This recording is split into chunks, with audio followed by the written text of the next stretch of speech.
So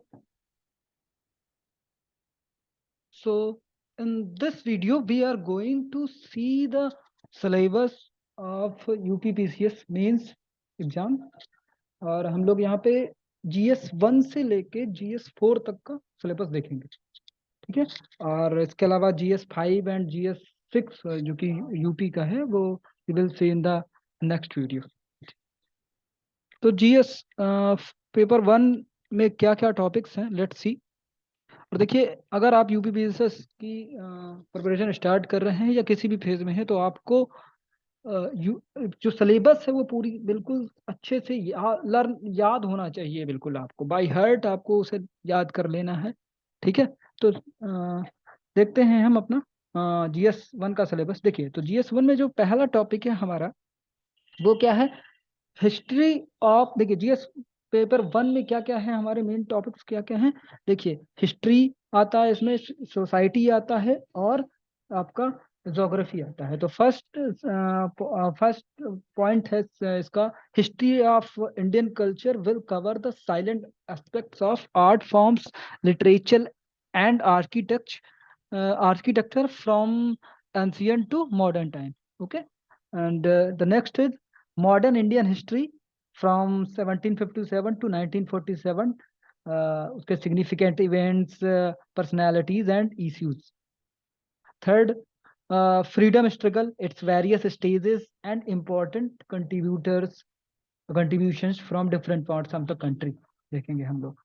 fourth में हमको क्या पढ़ना है, post independence consolidation and reorganisation within the country, कब तक, टिल 1965 AD तक।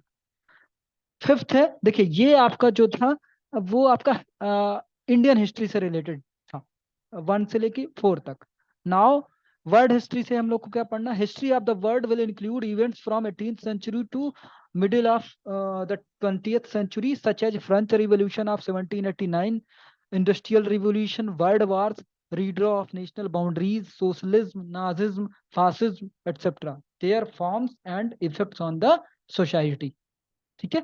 नेक्स्ट है silent features of Indian society and culture, role, then role of women in society and women's organisation, population and associated issues, poverty and developmental issues, urbanisation, their problems and their remedies.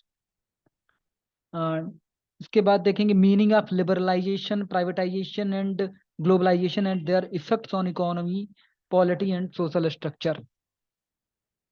Then social empowerment, communalism, regionalism and secularism.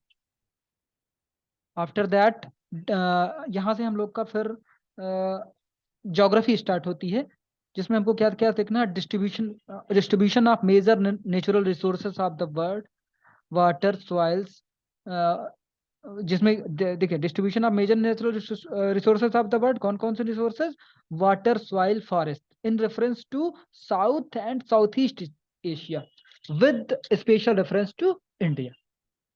Then factor responsible for the location of industries with special reference to India.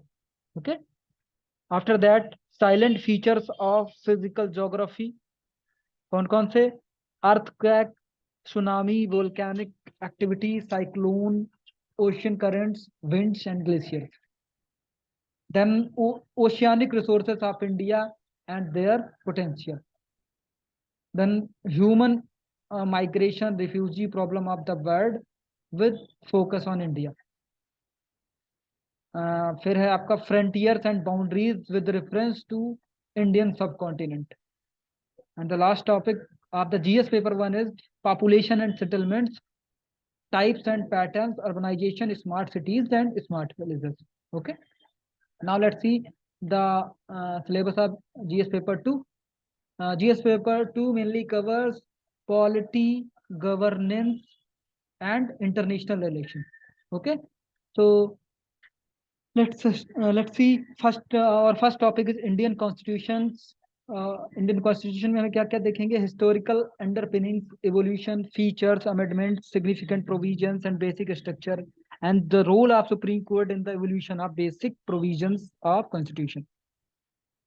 Second, functions and responsibilities of the union and states, issues and challenges pertaining to the federal structure, devolution of powers and finances up to local levels and challenges therein. Okay, देखिए बिल्कुल एक तरीके से syllabus भी है आपका। पहले हमने हिस्ट्री की इंडियन कॉन्स्टिट्यूशन की हिस्ट्री की बात करी, उसके बाद हम main function and responsibility union of state की देख रहे हैं, फिर हम उसके बाद देखेंगे role of finance commission in centre state financial relationship की बात होगी।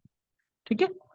Fourth, separation of powers, dispute redressal mechanism and institutions, emergence and use of alternative dispute redressal mechanism. Next is, now then we will compare the our Indian constitutional scheme with that of other major democratic countries.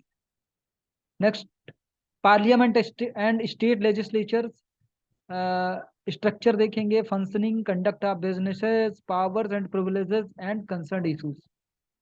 Then structure, organisation and functioning of the executive and the judiciary. Executive में क्या क्या, ministries and departments of the government, pressure groups and formal informal association and their role in the polity. And judiciary से क्या आया, public integration in public interest litigation. Next है आपका silent features of representation of people's act. Okay, executive के बाद आपका representation of people act भी देखना भी चाहिए हम लोगों को। फिर रिप्रेजेंटेशन ऑफ पीपल एक्ट के बाद हमारी बात होगी किसकी, कॉन्स्टिट्यूशनल पोस्ट की। तो हमारा क्या है topic, appointment to various constitutional post, powers, functions and their responsibilities.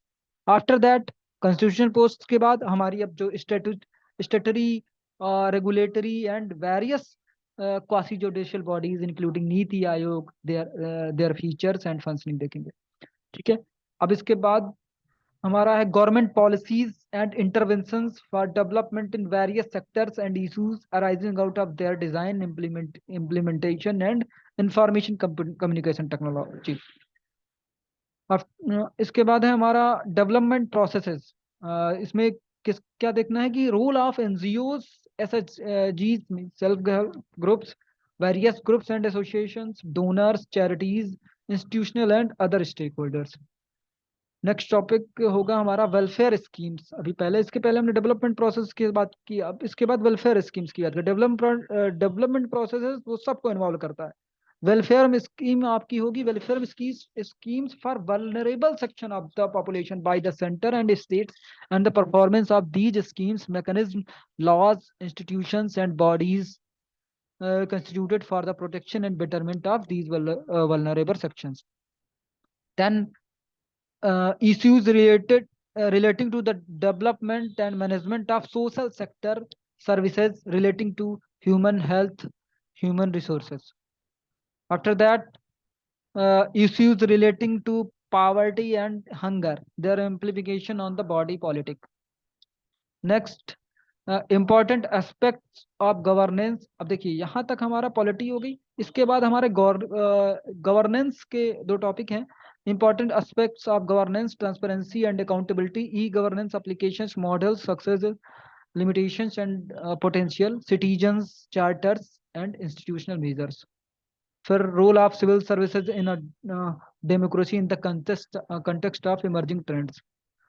इसके बाद हमारा इंटरनेशनल रिलेशन चालू हो जाता है, India and its relation with neighbouring countries, bilateral, regional and global groupings and agreements involving India and on और affecting India's interest. Okay. After that, effect of policies and politics of developed and developing countries on India's interest. Indian diaspora. फिर है important international institutions, agencies, their structure, mandate and functioning.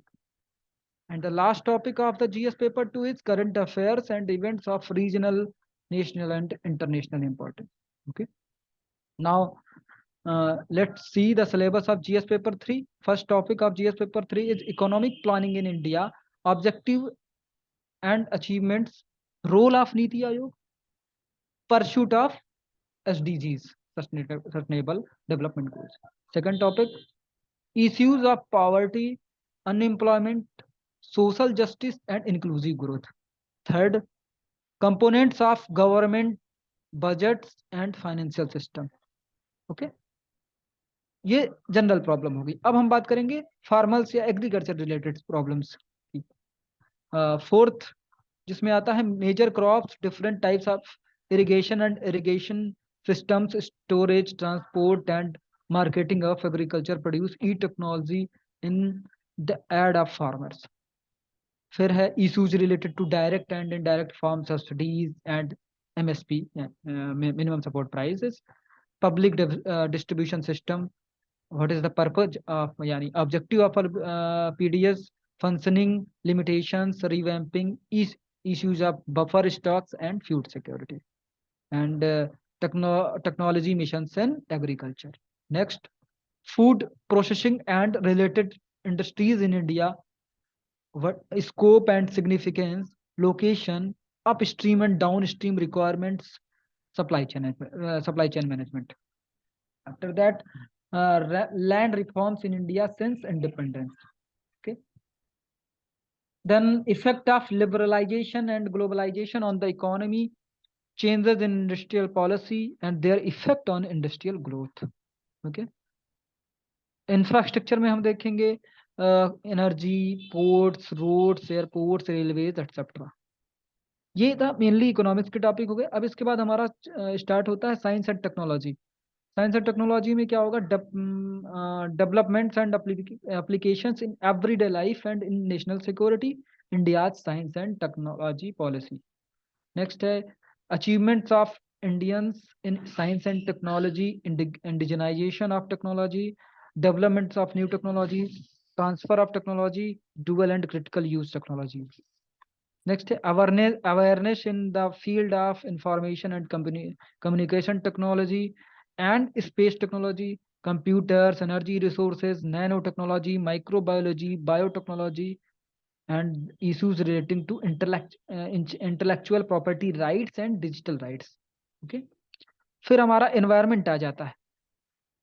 तो GS paper 3 में एक तरीके से ये भी है कि इकोनॉमिक्स है आपका, इन्वायरमेंट है एंड आपका सिक्योरिटी आता है. तो हम 13 टॉपिक देखेंगे. क्या है हमारा environmental security and ecosystems, conservation of wild life, biodiversity, environmental population and degradation, environmental impact assessment. फिर हमारा डिजास्टर मैनेजमेंट का टॉपिक है disaster as a non traditional security and safety challenges, disaster mitigation and management. फिर challenges of international security, issues of nuclear proliferation, causes and spread of extremism, communication networks, role of media and social networking, basics of cyber security, money laundering and human trafficking.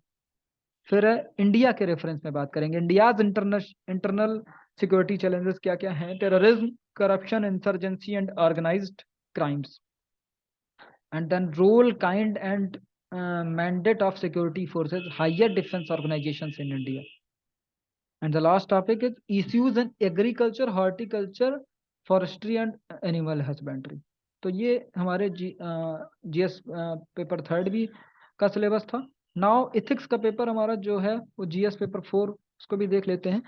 तो इसमें क्या है, पहला topic ethics and human interference, issues, determinants and consequences of ethics in human action, dimensions of ethics, ethics in private and public relationships, human values, lessons from the lives and teachings of great leaders, reformers and administrators, role of family, society and educational institutions in inculcating values.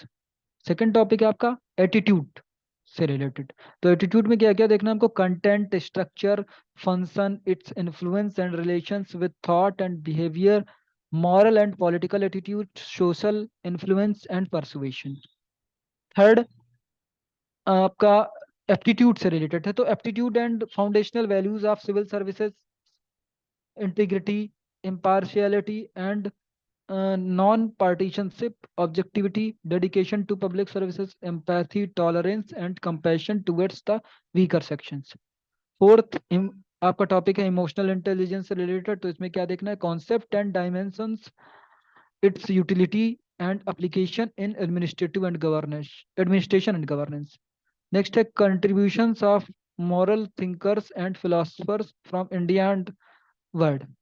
Next है civil service values and ethics in public administration, status and problems, ethical concerns and dilemma in government and private institutions, laws, rules, regulations, and conscience as source of ethical guidance, accountability, and ethical governance, strengthening of moral values in governance, ethical issues in international relations, and funding corporate governance.